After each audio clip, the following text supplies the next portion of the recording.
So good morning, everybody. My name is Oswald Morgan. I'm the host of the new Georgia Power Chef Series here at the CRC. And I'm joined here this morning with Chef Boyd.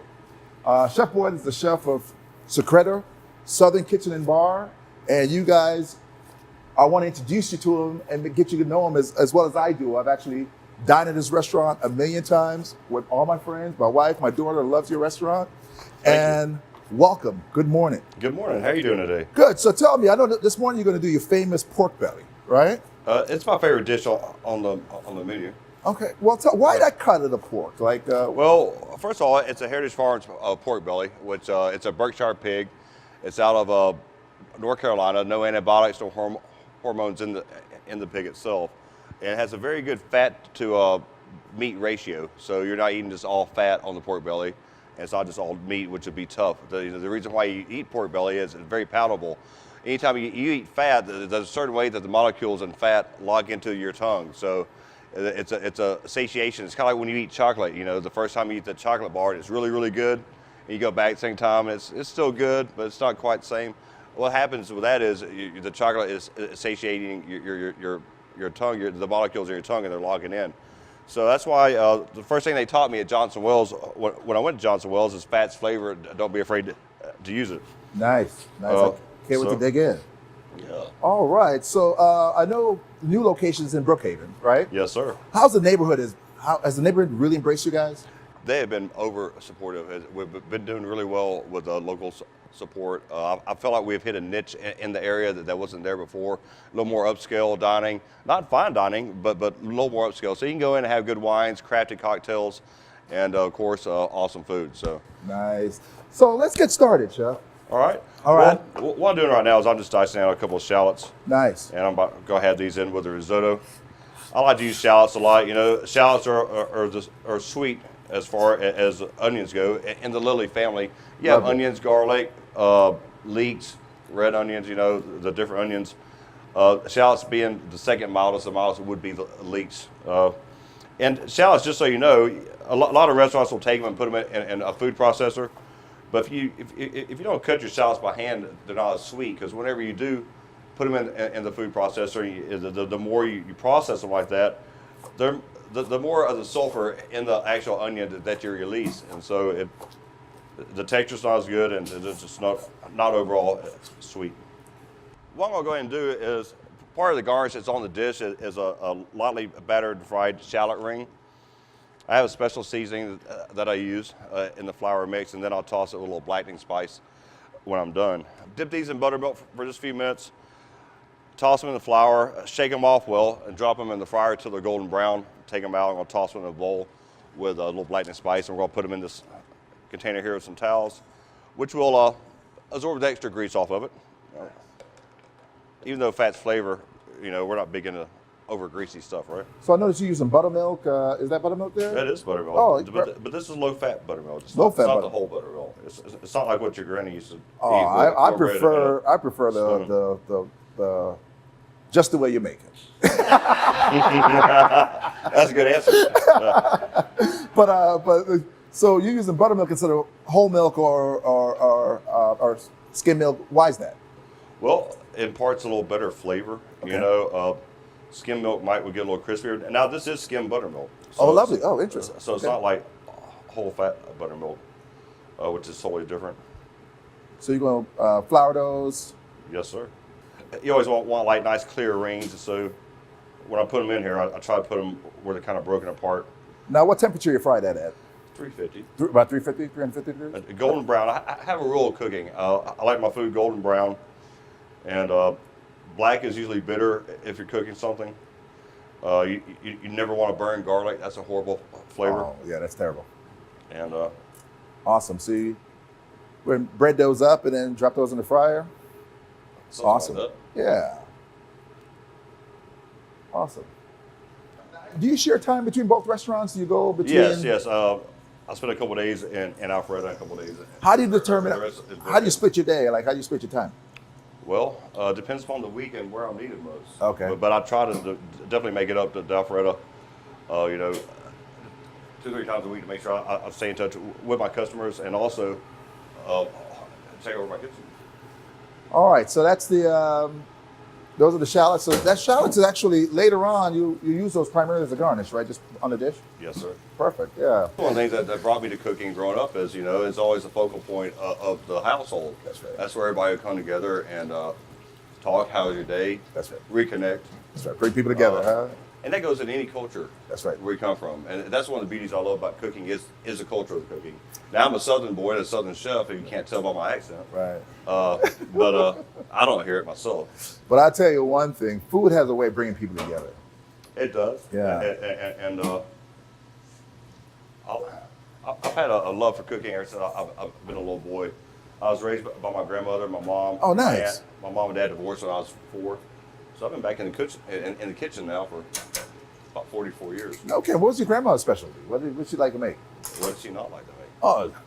No. Well, did she make pork No, belly? my grandmother's best known for, she did a wonderful fried chicken as bone-in though. Oh, my She made the goodness. best cinnamon rolls, the best yeast rolls. Are you kidding me? And she also made, the really good, what is I'm looking for? Is it yeast rolls, cinnamon rolls? No. It's made with molasses. Gingerbread. Oh, gingerbread. Wow. Yeah, oh yeah, it's one of my favorite things that she Oh, made. lovely. Oh, cool. And of course, my carrot cake. So I noticed you put a little paper towel underneath it. What was that all? That's to absorb any extra grease that comes out of the fryer. Lovely. And so Yeah. kind of keep them nice and crisp. And you could always do these up ahead of time, right? Perfect. Like, just like you're doing Well- now. Or you prefer them a little closer to the... I prefer serve? them closer to service because anytime you fry anything, it's always best when it's fresh out the fryer, right? I agree with that. Now, one of the key things that, like, notice the first thing I did as soon as I pulled them out of the fryer was to season them. Love that. You have to because as that oil's hot, if you don't season them right when they come out, it won't adhere. Now talk about the season. What's the season? Well, this is a special blackening spice that we have Okay. made just. It's not a secret, is For it? Secreto. Yes, it is a secret. Oh Actually. my goodness. The secret is out, ladies and gentlemen. The secret is out. Wow. So I noticed. going So on here? the pork belly is already they're already braised, correct? The pork belly is braised. I'll take these pork bellies and I will take them and I'll cut them down. Okay. Salt, pepper them, grill them until they're seared on the outside, Oh, so you grill them first. and Okay. then I'll braise them with a mirepoix and liquid. And after they braise for about 3 hours at a low temp, I pull them out. I let them chill, and then I slice them how they are now. Lovely. Oh, nice.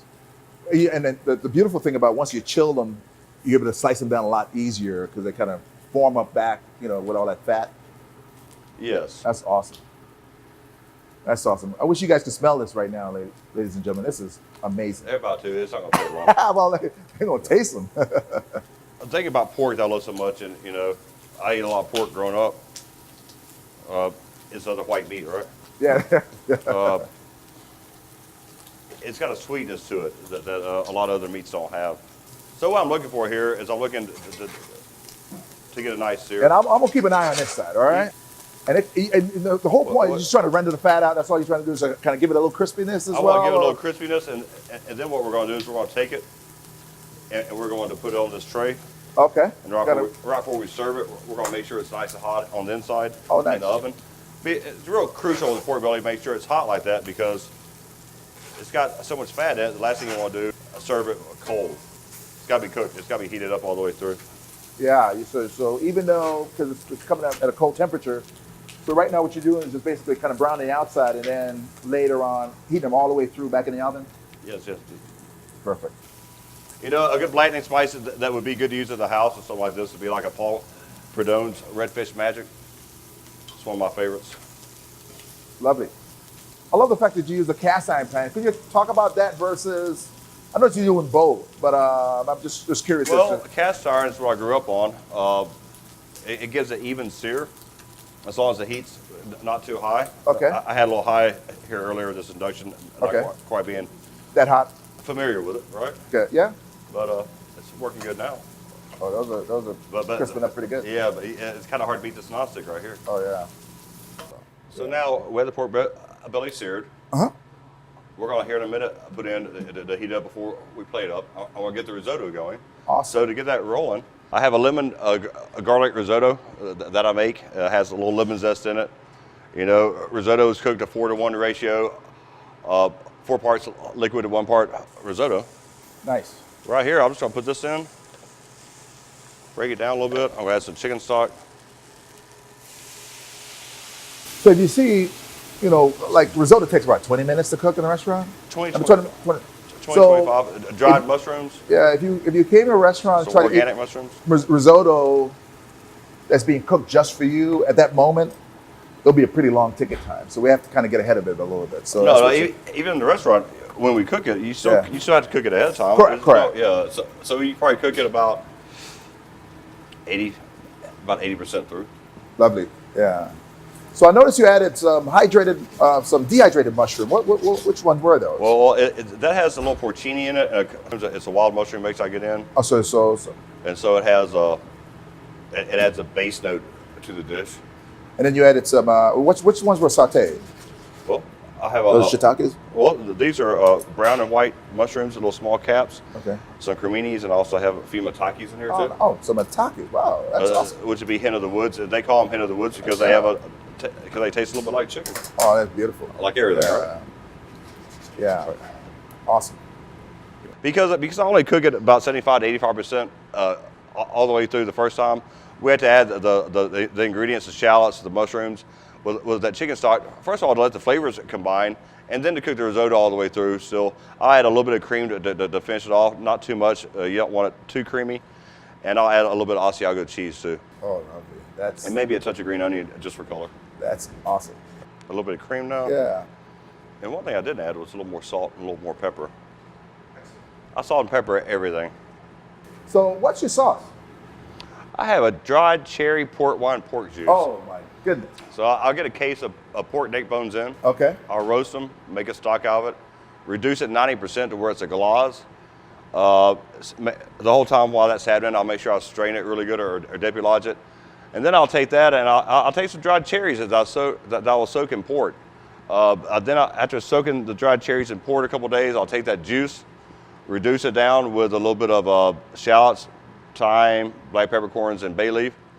And then I'll add that pork jus back in and reduce it down a little more and mix it in with just a little bit of my red wine jus. Can you bathe in that? It's costly, but yes, you can. That's heaven. I mean, I can just tell how rich that is, and Very rich. velvet. Very rich. That's beautiful. That's beautiful. I like to use fresh local ingredients, cooked with French techniques that I learned in school, combined with the flavor combinations I had growing up as a kid. You know, I was one of those guys that was on the couch hulling butter beans, you know, and shucking corn, cutting the corn down, picking the peas, and I remember just crying as a kid, hating it, you know. Just couldn't stand it. But I always enjoy that big pot of butter beans, you know, that would come afterwards. So a little different generation than what we have now. My mom came from that generation where she cooked 6 nights a week. The second thing I ever learned to cook was cornbread. We had it on the table 6 nights a week. You know, are you ready to plate up? Yes, sir. I'm ready to eat. All right. So this, Ready to- by the way, this is just the way you serve it in the restaurant, right? You're Very- not very you're not, close, You're not, yes.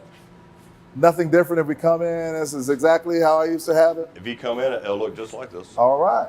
May I ask you if you could do one like the Yes. way it is in the restaurant? That's what this plate would be. Perfect. And then Yes, sir. and then I can help you put together the other ones because you got to put me to work here, man. You are at work, you're talking. Well, That's what you do best, right? well, I've been told that once or twice. I can imagine. Unimaginable. Let's get this just 1 second. You know what? I want to do is I want to. That's awesome. So that's the risotto. Is this on the menu an app or an entree? Or you can do it either way. Well, you can always take any of our apps and make it an An entree. entree? As always. Okay.